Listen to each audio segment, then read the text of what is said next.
안녕하십니까. 향군 안보교수 임유정입니다. 지난 2주간에 있었던 국내외 주요 안보 관련 소식을 국내 상황과 국제, 북한 순으로 전해드리겠습니다. 먼저 국내 정세입니다. 북한이 10일 남북공동연락사무소와 군통신선 정기통화의 나흘째 응답을 하지 않으면서 북한이 정치적 의사표시를 위해 일방적으로 통신을 차단했을 것이란 분석이 나왔습니다. 북한은 그동안 남북관계를 긴장으로 몰아갈 때는 연락 채널을 단절했다가 국면 전환 신호탄으로 복원하는 형태를 되풀이해왔습니다. 미국 정찰기가 공개적으로 대북 동향을 살피는 등 긴장감이 높아지고 있는 가운데 북한은 불통 이유를 밝히지 않고 있고 기술적 문제 가능성도 배제할 수 없지만 장기화 탓에 최근 한미 연합연습과 북한 인권보고서 공개 등에 반발하는 차원일 가능성에 무게가 실립니다. 구병삼 통일부 대변인은 10일 정례 브리핑에서 2021년 10월 4일 통신선 복원 이후 모든 군 통신선이나 연락사무소 통신이 하루 이상 이렇게 완전히 중단된 경우는 처음이라고 밝혔습니다. 통일부는 14일 2023 통일백서를 발간했습니다. 윤석열 정부에서 첫 발간한 이번 통일백서는 한반도 정세 불안정과 남북교류협력 단절의 책임일 북한의 핵위협과 군사도발에 있다는 점을 공식화했습니다. 북한 인권 문제를 강조하고 북한 비핵화, 미북 관계 등 전 정부 시절에는 사용하지 않았던 용어들도 처음 담은 것입니다. 다음은 미국 관련 소식입니다. 미국 정부는 10일 기밀 문건 온라인 유출 의혹과 관련 해당 문서의 형식이 보고문서와 유사하다고 확인하면서 이번 사건이 국가안보에 위협을 초래하고 있다고 밝혔습니다. 존 커비 NSC 전략소통 조정관은 백악관 브리핑에서 온라인상의 비밀문건 유출 의혹과 관련 이 문건들은 공공영역에 있어서는 안 되며 이런 종류의 문서가 유출된 것에 대해서는 변명의 여지가 없으며 끝까지 조사해 필요한 조치를 취할 것이라고 강조했습니다. 이와 관련 베단트 파텔 미국 국무부 수석 부대변인도 브리핑에서 미국 당국자들은 미국이 민감한 정보를 담은 문건을 보호하고 동맹 및 파트너 국가들과의 관계에서 보안을 유지하는 데 전념하고 있다는 점을 안심시키기 위해 동맹 및 파트너들과 고위급에서 접촉하고 있다고 언급하며 한국은 영내 가장 중요한 파트너 중 하나며 우리는 한국과 여러 가치를 공유하고 있다고 강조했습니다. 미국 국방부는 기밀문서 유출 의혹이 제기되자 이 사안을 적극적으로 살펴보고 있으며 법무부에 조사를 공식 의뢰했다는 입장을 밝혔습니다. 미국이 중국의 대만 포위 군사훈련이 끝난 지 엿새 만인 16일 대만 해협에 이지스 구축함을 출동시켰습니다. 미 해군은 정기훈련에 따라 7함대 소속 구축함 USS 밀리우스호가 대만 해협을 통과했고 USS 밀리우스호가 국제법에 따라 선박 항행과 상공 비행이 가능한 공해를 통해 대만 해협을 통과하는 정기훈련을 실시했다고 밝혔습니다. 그러면서 밀리우스호의 대만 해협 통과는 자유롭고 개방된 인도태평양에 대한 미국의 약속을 보여주는 것이라고 밝혔습니다. 이번 훈련은 이달 초 차잉잉원 대만 총통과 케빈 메카시 미국 하원의장의 미국 회동에 대한 보복 차원에서 중국이 지난 8일부터 4일간 대만 포위 군사훈련을 진행한 데 이은 조치로 보입니다. 다음은 중국 관련 소식입니다. 중국 공산당 기관지 글로벌타임스는 17일 미국이 미중 국방당국 간 대화 재개를 원하면 리상푸 중국 국방부장에게 걸어놓은 제재를 풀어야 한다고 주장했습니다. 17일자 기사에서 미국이 정말로 중국과의 국방 및 군사소통을 재개하길 원한다면 먼저 행동에 나서야 하며 리상푸 부장 관련 제재를 철회하고 중국 공세작전을 포기해야 한다는 것이 분석가들의 견해라고 전했습니다. 미국은 중국이 러시아에 SU-35 전투기 10대와 S-400 방공미사일 시스템을 구매한 것이 미국의 대러시아 제재를 위반한 것이라며 리상푸 부장이 중국 인민해방군 무기구매 및 개발을 담당하는 중앙군사위원회 장비개발부 부장으로 재직 중이던 2018년 미국의 제재 대상에 올랐습니다. 중국이 18일 오전 서해 일부 해역에서 중대 군사활동을 한다며 해당 수역 내 선박 진입을 금지했습니다.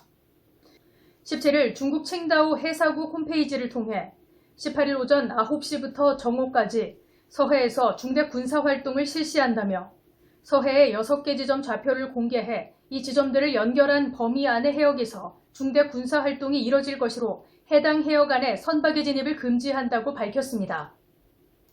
이번 서해에서의 중대 군사활동은 중국군의 통상적인 춘계 훈련의 일환일 수는 있지만 오는 26일 워싱턴에서 열리는 한미 정상회담을 앞둔 시점이라 그 배경이 주목됩니다. 다음은 러시아 관련 소식입니다. 17일 AP와 로이터 통신은 러시아의 우크라이나 침공을 비판한 러시아 반체제 인사가 반역죄로 징역 25년을 선고받았다고 보도했습니다. 모스크바 법원은 이날 야권 정치인이자 언론인인 블라디미르 카라무르자에 대해 반역 및 러시아군에 대한 가짜정보 유포 혐의를 인정해 이같이 선고했습니다. 카라무르자는 지난해 4월 경찰관에게 불복종했다는 이유로 모스크바 자택에서 체포됐으며 이후 해외 체류 기간 푸틴 정권을 비판한 여러 연설을 이유로 반역 및 군 관련 가짜정보 유통 등 혐의가 추가됐습니다. 이에 서방은 한 목소리로 러시아 법원 판결을 비판하고 나섰습니다. 폴커 티르크 UN 인권 최고대표는 17일 성명을 내 누구도 자신의 인권을 행사한 것을 이유로 자유를 박탈당해서는 안 된다며 러시아 당국은 그를 지체 없이 석방해야 한다고 촉구했고 미국 국무부는 공식 성명을 통해 카라무르자는 갈수록 탄압의 강도를 높여가는 러시아 정부의 또 다른 표적이 된 것이라며 우크라이나 침략 전쟁에 반대했다는 이유로 유죄를 선고받았다고 지적하기도 했습니다. 17일 러시아 매체들은 푸틴 러시아 대통령이 세르게이 쇼이구 국방장관으로부터 태평양 함대의 비산 전투태세 점검 훈련에 대한 보고를 청취했다고 보도했습니다. 17일 방송으로 공개된 회의에서 쇼이구 장관은 지난 14일부터 병력 2만 5천 명, 군함 및 지원 선박 167척, 잠수함 12척, 항공기 및 헬리콥터 89대가 비상 전투태세 점검 훈련에 참여했고 완전 전투태세를 갖추고 전투훈련 임무, 통제 사격 및 전술훈련을 시작했다고 밝혔습니다. 푸틴 대통령은 이번 훈련으로 태평양 함대의 높은 준비태세를 확인했고 훈련을 준비한 모든 이들에게 감사한다면서 러시아의 우선순위는 우크라이나며 무엇보다도 러시아 함대는 분쟁 해결을 위해 어디든 배치될 수 있어야 한다는 점을 명심하기 바란다고 말했습니다. 다음은 일본 관련 소식입니다. 미군과 일본 자위대가 북한의 탄도미사일 발사에 대응해 14일 동해상공에서 연합훈련을 진행했습니다. 일본 통합망료 간부는 미군 B-52 전략폭격기 2대를 비롯해 F-35 전투기 4대, KC-135 공중급유기 2대와 일본 항공자위대 F-15 전투기 4대가 공동으로 훈련을 했다고 공개했습니다. 이어 강고한 미일 동맹 하에서 미군과 자위대의 즉각 대응 태세를 확인하고 공동 작전 능력의 강화를 도모했다고 밝혔습니다. B-52는 사거리 200km의 공대지 핵미사일을 비롯해 최대 31톤의 폭탄을 싣고 6,400km 이상을 날아가 목표물을 포격할 수 있는 전투기로 이달 한반도에도 전개해 한국 공군 F-35A, F-15K 전투기와 함께 훈련했습니다.